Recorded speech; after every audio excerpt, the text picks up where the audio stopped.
আসলে আমার দাবিটা হলো কি, আমাদের জগন্নাথ যে বিশ্ববিদ্যালয়, সেখানে আমাদের কোনো পর্যাপ্ত পরিমাণ আমাদের জগন্নাথ বিশ্ববিদ্যালয়ের ক্যাম্পাস নাই, আমাদের কোনো ছেলেদের জন্য কোনো হল নাই, মেয়েদের হল আছে সেটা আবার একটা, আমাদের পর্যাপ্ত কোনো ক্লাসরুম নাই। সেই জন্য 2016 সালে আন্দোলনের মুখে সরকার আমাদেরকে কেরানীগঞ্জে 200 একর জায়গা দিয়েছে, কিন্তু 8 বছর অতিক্রম হওয়ার পরেও এখন পর্যন্ত আমাদের সেই নতুন ক্যাম্পাসে কোনো কাজ শুরু হয় নাই। কারণ ফ্যাসিবাদী আমলে আসলে আমাদের কথা বলার কোনো জায়গা ছিল না, কিন্তু এখন জুলাই অভ্যুত্থানের পর আমাদের সেই জায়গাটা তৈরি হয়েছে, কিন্তু এখন পর্যন্ত আমরা প্রশাসনের কাছ থেকে ওরকম কোনো সহযোগিতামূলক আচরণ পাই নাই। আমাদের একটাই দাবি ছিল যে আমাদের যে দ্বিতীয় ক্যাম্পাসের যে প্রশাসনিক ভবন এবং আবাসন ভবনের যে কাজ, সেটা খুব তাড়াতাড়ি আর্মির হাতে হস্তান্তর করে আমাদের সামনে এটা সুস্পষ্ট রূপরেখা তৈরি করে দিতে হবে, যেটা আসলে এটা কতদিনের মধ্যে তৈরি হবে। এবং আমাদের যে চাহিদা সেটা হলো 1 বছরের মধ্যে অলমোস্ট 5 থেকে 6টা হল তৈরি করে সেটা ছাত্রদের হাতে বুঝিয়ে দিতে হবে।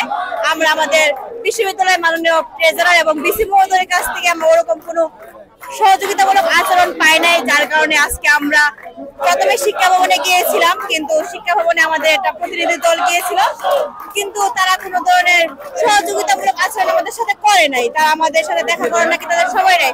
যদি শিক্ষা সচিবের আমাদের সাথে দেখা করার সময়ই না থাকে, তাহলে তিনি শিক্ষা সচিব হয়েছেন কেন?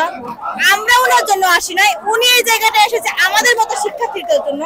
ওনার কাজটা হলো শিক্ষার্থীদের যে সমস্যাগুলো সেগুলোকে সমাধান করা। ওরা যদি ওইটুকু সময়ই না থাকে, কারণ ওনার প্রধান দায়িত্ব হলো এবং ছাত্রছাত্রী তাদের সাথে যদি কথা বলার সময় না থাকে তার, তাহলে উনি শিক্ষা সচিব কেন হয়েছেন?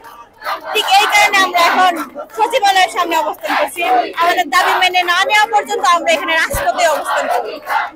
আচ্ছা, আপনাদের দাবিটা যখন ওনারা গ্রহণ করবেন, আপনারা চাচ্ছেন কি সেনাবাহিনীর হাতে কাজটা হস্তান্তর করে দেবেন? জি, আমরা ঠিক এটাই চাচ্ছি। আমাদের যে আবাসনের যে কাজটা আছে সেটা যেন সেনাবাহিনীর মাধ্যমে করা হয়, তাহলে আমরা আশ্বাস রাখতে পারবো অ্যাটলিস্ট যে খুব তাড়াতাড়ি যেন সেটা তৈরি হয়।